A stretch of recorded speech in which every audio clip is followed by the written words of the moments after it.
buenas a todos, gente, ¿cómo estamos? Bienvenidos a esta parte 2 de este vlog a Cierra la Ventana. Así que bueno, vamos a arrancar con esta aventura y espero que la disfruten. Nos vemos. Bueno, arrancamos el día 3, así que bueno, hoy creo que vamos al Cerro Pan de Azúcar. Hace un frío, hace -1 grado, así que bueno, nada. Vamos a ver qué onda que sale hoy. La aventura comienza en el campamento Incápolis. Del campamento Incápolis vamos por la ruta... Fuimos por la ruta 72. Bueno, acá tenemos el empalme con la ruta 76. Y después tomamos la ruta 76 hacia Villa Ventana.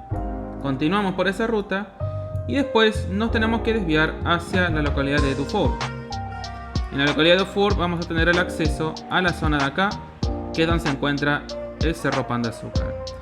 En esta zona de acá vamos a encontrar unidades del basamento de Cierra la Ventana y dos formaciones muy interesantes, que son la formación La Lola y la formación La Mascota, que conforman al grupo Uramalal, junto con otras unidades que veremos más adelante. Así que bueno, gente, los dejo con aventura y vamos allá. Llegamos al legendario Inlier Sauce Chico, así que acá estamos. Bueno, voy a relatar un poco el viaje, o sea, lo que estuvimos haciendo este día. Antes de llegar al Cerro Pan de Azúcar se nos quedó la combi, el terreno estaba muy barroso debido a las lluvias que hubo los días anteriores. Entonces bueno, nada, se nos complicó por ahí el último tramo. Entonces bueno, nada, por suerte salió todo bien, pudieron sacar las combis, llegamos bien al lugar, así que nada, mapita en mano y vamos con la aventura. Al principio arrancamos muy cerca en lo que es la Loma Meyer, donde vemos afloramientos del granito Loma Meyer, un granito de edad neoproterozoica. Y después bueno, ahí estuvimos analizando, viendo que ese granito está milonitizado. Carlos Bolívar nos estuvo contando la historia de este granito Loma Meyer, un poco su contexto geológico, que ya les voy a comentar más adelante de qué se trata. Estábamos viendo diferentes grados de granito, que estaba muy deformado, que no veíamos ni la textura, y otros que estaban poco deformados, o sea, la protomilonita. Veíamos también filonitas, o bueno, las ultramilonitas, que era todo un tamaño de grano muy fino, realmente con colores verdosos, muy interesantes. Bueno, ahí nos enseñó Carlos a tomar orientaciones de las estructuras, de las lineaciones y las foliaciones, cosa que estuvo muy copado con el tema de la brújula estructural, que realmente a mí me sorprendió la rapidez con lo que saca los datos. Y bueno, después partimos para subiendo el Cerro Pan de Azúcar. Bueno, veíamos también rasgos de formación. Podíamos ver también licores cinemáticos, veíamos vetas de cuarzo, veíamos plegamientos en las rocas. Y a medida que vamos subiendo al Cerro Pan de Azúcar, en lo que es la base del Cerro Pan de Azúcar, estaba la conocida Arriolita Pan de Azúcar, Cerro Pan de Azúcar, donde bueno, era muy importante distinguir realmente la textura de una arriolita, porque a veces era complicado, ya que estaba tan deformado que no se veía y hasta parecía un granito, imagínate. Y después veíamos la andesita de Cerro Pan de Azúcar, con un tamaño de grano muy interesante, que era bastante grueso, y textura porfírica. También veíamos cenolitos dentro de la arriolita.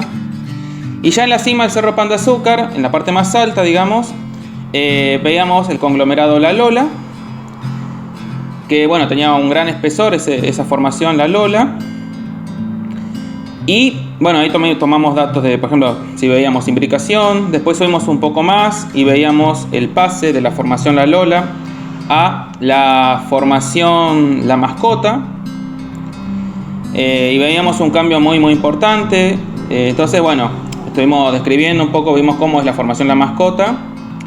Y después bueno, empezamos ya bajando. Empezamos a bajar el Cerro Pan de Azúcar. En el Cerro Pan de Azúcar, arriba, digamos, almorzamos. Y después ya miramos La Mascota y después empezamos a bajar.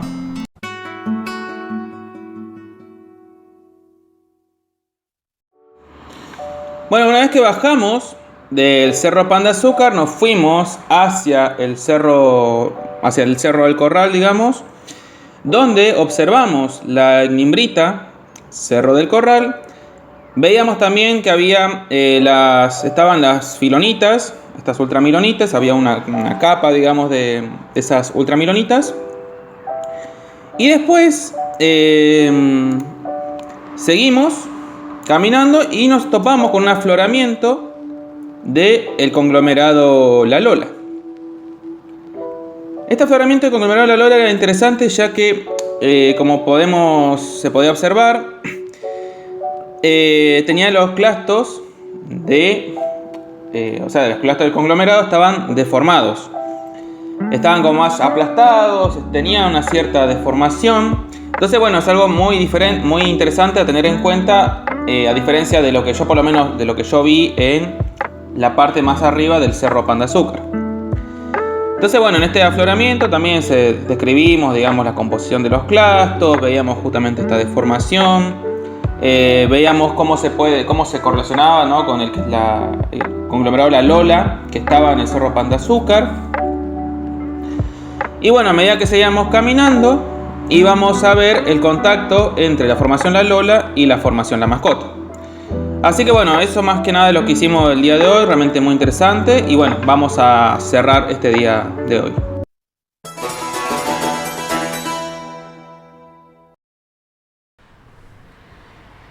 Bueno, gente, lo que les voy a mostrar ahora es más que nada los datos que se obtuvieron en el campo. Cómo anotarlos en el cuaderno, después pasarlo a un mapa de ubicación, cómo pasarlos a Google Earth. Después les voy a explicar un poco la finalidad de todos estos datos, qué es lo que se quiere hacer con estos datos, mostrar un poco algunas muestras que se obtuvieron en el campo, y bueno, después a lo último poder explicar un poco el contexto geológico de esta zona, un poco la historia geológica, digamos, del basamento en el Inlier Sauce Chico, y también la formación La Lola y Mascota. Así que bueno, ahora le voy a explicar un poco el tema de los datos, en el cuaderno, en el Google Earth, el mapa de ubicación, y después continuamos. Así que bueno, vamos allá. Bueno, gente, y una vez que volvemos del campo, por ejemplo, acá ven anotaciones que se hacen en el mapa de la zona. Vamos a ir marcando diferentes puntos de interés, y después estos puntos podemos pasarlo a un cuaderno, donde vamos tomando anotaciones de las coordenadas, características de las muestras, alguna característica, dónde obtuvimos la muestra. Y bueno, obviamente todo esto con la ayuda del GPS para tomar la ubicación, digamos, de los lugares. Y después lo que podemos hacer es pasar todo esto a un Google Earth. Y bueno, ahí les muestro cómo seguimos. Bueno, y estamos acá en Google Earth. Como pueden ver, esta es la zona del Cerro Pan de Azúcar. Tenemos Cerro del Corral. Por acá. Y lo que vamos a hacer ahora es ubicar las topografías. El Lolomay Meyer, Cerro Pan de Azúcar y Cerro del Corral, donde estuvimos recorriendo. Y luego, bueno, vamos a pasar los datos que teníamos en el cuaderno al Google Earth. Y como vemos, vamos a ir ubicando los diferentes puntos que fuimos tomando con la ayuda del GPS y anotando en el cuaderno, con alguna descripción, si es algún punto importante, algún contacto entre litologías, alguna litología interesante y demás. Bueno, acá tenemos los puntos, y después lo que podemos hacer es también ubicar las muestras, que bueno, después les muestro cómo son las muestras, de qué se tratan. Al final vamos a ver para qué sirve todo esto, cuál es la finalidad con la que estamos haciendo esto.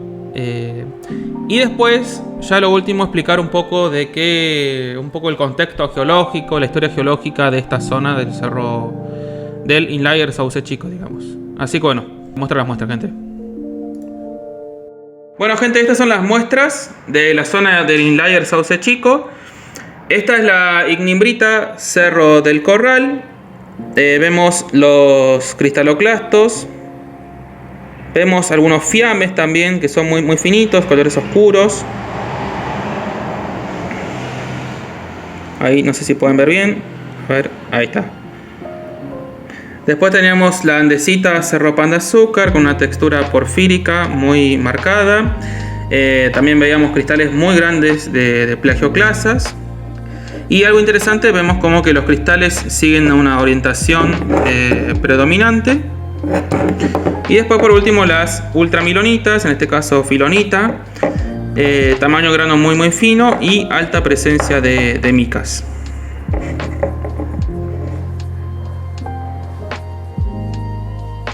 Bueno, y con los puntos que tomamos en el campo, bueno, con el GPS, ¿no?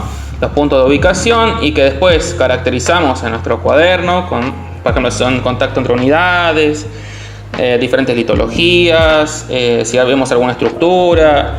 Todos esos puntos, una vez que lo ubicamos en un sistema de referencia GIS, por ejemplo en el QGIS o en el Google Earth, podemos después generar un mapa. En este caso, lo que nosotros hacemos es ayudarnos con otro mapa base, ¿sí? De otras bibliografías, son mapas que ya están hechos, digamos, ya que con esos pocos puntos que nosotros obtuvimos en el campo no podemos generar un mapa geológico porque son muy pocos datos. Pero sí podemos hacerlo con la ayuda de otro mapa base que nos pueda dar una idea o una guía de qué es lo que vamos a estar, dónde estamos ubicados y qué unidades están aflorando en esta zona, en esta zona, en esta zona. Como vemos, vamos dándole distinto color. Yo lo hago, por ejemplo, ahora lo estoy haciendo en Illustrator. También se puede hacer esto en GIS. Por ahí en GIS es mucho más sencillo porque puedes ubicar directamente los puntos ahí. Lo puedes georreferenciar a ese mapa base, y muchas otras cosas. Pero bueno, acá ya teníamos el mapa georreferenciado con los puntos ya ubicados y simplemente lo llevé a Illustrator y empecé a hacer el mapa acá en este programa. Entonces vamos marcando las diferentes unidades, tomando en cuenta un mapa base. En este caso es el trabajo de Balibán, Colaboradores 2020.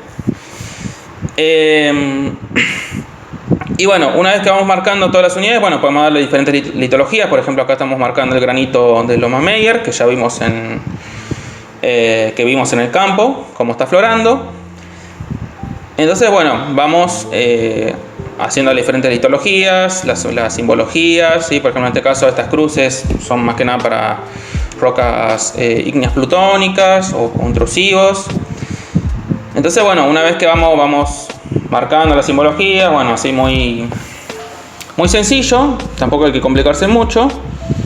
Después otra cosa es importante es marcar también las estructuras, por ejemplo si hay fallas, si hay pliegues, si hay fajas ultramiloníticas como en este caso. Ahí lo que estoy haciendo es marcar las topografías. En este caso CPA quiere decir Cerro Pan de Azúcar, LMY es Loma Meyer. Después tenemos el Cerro del Corral. Ahí lo que estoy haciendo es siempre intentar yendo y volviendo, ¿no? Con el mapa base de la bibliografía citada. Y qué otra cosa podemos hacer también es podemos generar perfiles, ¿sí? Perfiles o secciones donde podemos también representar las diferentes litologías, cómo son los contactos, cómo se distribuyen en el espacio, digamos, si están inclinando, si hay algún pliegue, si hay alguna falla, cómo está afectando la estructuración. También nunca hay que olvidarse de poner las referencias, ¿sí? Siempre tenemos que poner en orden, por ejemplo, lo más nuevo hacia arriba y lo más viejo hacia abajo, ¿sí? Respetando el tema de las edades, digamos, ¿no? Entonces, vamos poniendo diferentes nombres de las unidades, teniendo en cuenta la bibliografía de la zona, formación mascota, la Lola, granito Loma Meyer, ¿sí? Obviamente no hay que olvidarse también de representar las estructuras, como ya les dije, ¿no? Donde también podemos poner datos que creo que en este caso no puse, pero hay que también poner datos estructurales, ¿sí? Por ejemplo, si hay alguna foliación, alguna alineación, algún rumbo, rumbo y inclinación, perdón, ya que esos son datos muy importantes a la hora de una reconstrucción estructural de la zona. Entonces, son cosas que no podemos olvidarnos. También, marcar las simbologías de estructuras, hacia donde inclinan. En este caso, creo que es al revés, van para el otro lado. Yo acá me confundí. Pero es importante siempre ir marcando las diferentes estructuras. Otra cosa importante es también poner la escala en el mapa, ¿sí? Y no hay que olvidarse nunca de poner el norte. Es algo también que hay que poner siempre en un mapa geológico. Ya les dije, esto lo pueden hacer en QGIS o en ArcGIS, o también yo lo que hice es hacer un mapa base en QGIS, poner los puntos de ubicación Y bueno, ya después lo llevé a Illustrator, donde en Illustrator es donde hago toda la magia, digamos. Entonces bueno, acá estamos viendo el mapa del trabajo de Balivian. Vemos importante, tiene la escala, tiene el norte, tiene el sistema de coordenadas, tiene los nombres fíjense, de las topografías. Vemos los datos de rumbo e inclinación, vemos hay pliegues, hay que poner qué tipo de pliegues son, vemos que están las fajas de ultramilonitas, y cada unidad tiene diferentes colores y vemos cómo la referencia se respeta en función de la edad. Lo más nuevo siempre está más arriba y lo más viejo hacia abajo. Después tenemos puntos de ubicaciones, vemos si se encontraron otras cosas como cenolitos, por ejemplo, que son muy importantes, ya vamos a hablar por qué.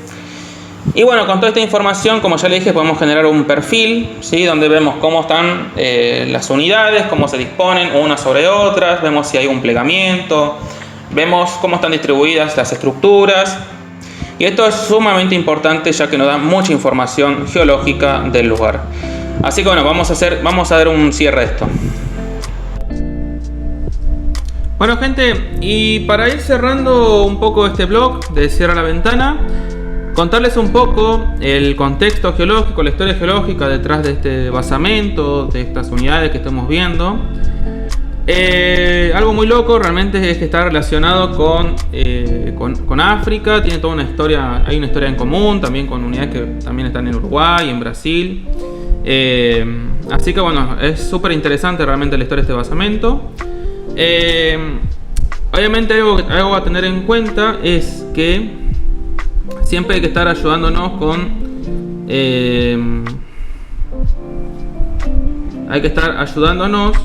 con información bibliográfica. Obviamente esto no es que yo lo sé, digamos, sino que bueno, lo importante es siempre estar leyendo.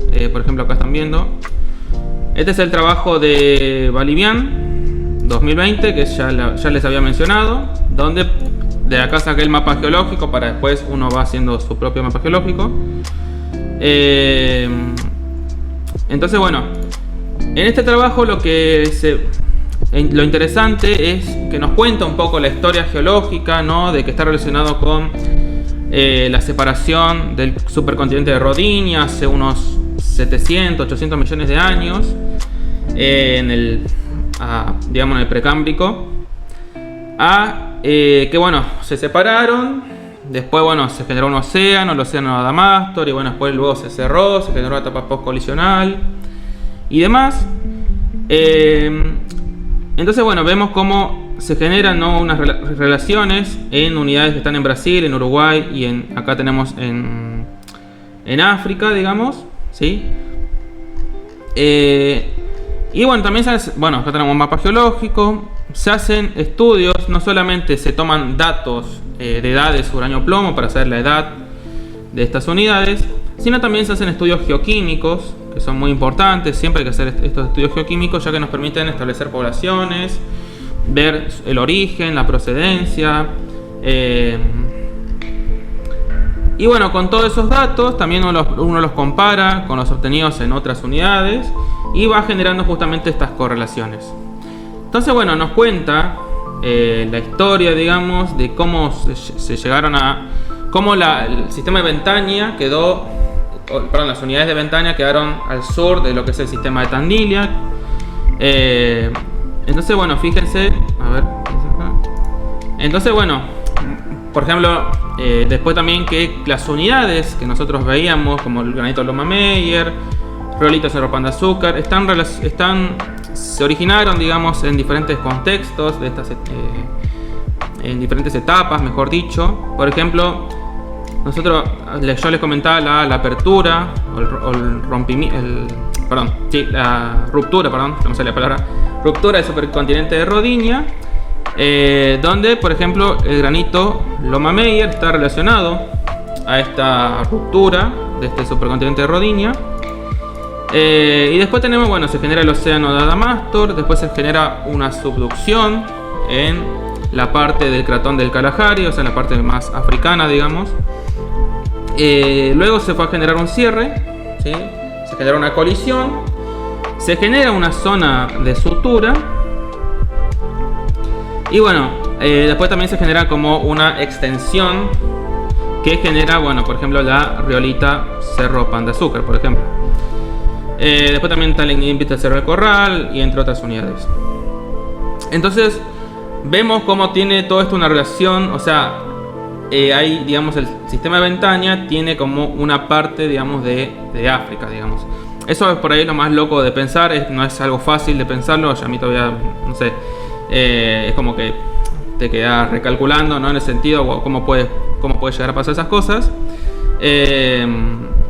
Y algo importante también que se destaca en el paper es, fíjense, imaginémonos todo, la zona de sutura que yo les decía, ¿no? Cuando chocaron, lo que se genera después es un desplazamiento, ¿sí? Hay un desplazamiento, digamos, una rotación a nivel de Gondwana que genera que esta parte del orógeno quede en el sur, digamos, del sistema de Tandil, que es donde se encontraría el sistema de Bretaña, digamos. Eso, bueno, es una de las explicaciones para explicar de por qué el basamento de Bretaña está al sur, digamos, de lo que es el sistema de Tandil. Así que, bueno, nada. Más que nada, eso es un breve resumen, digamos, de todo lo que estuvimos observando, digamos, a lo largo de este blog. Realmente es súper interesante para leer. Así que bueno, nada, espero que le haya gustado. Y bueno, nos estamos viendo en el próximo día 3, día 4 y día 5. Así que bueno, todavía tenemos aventura para que queda. Así que bueno, nos vemos, gente, espero que le haya gustado y nos estamos viendo. Un saludo.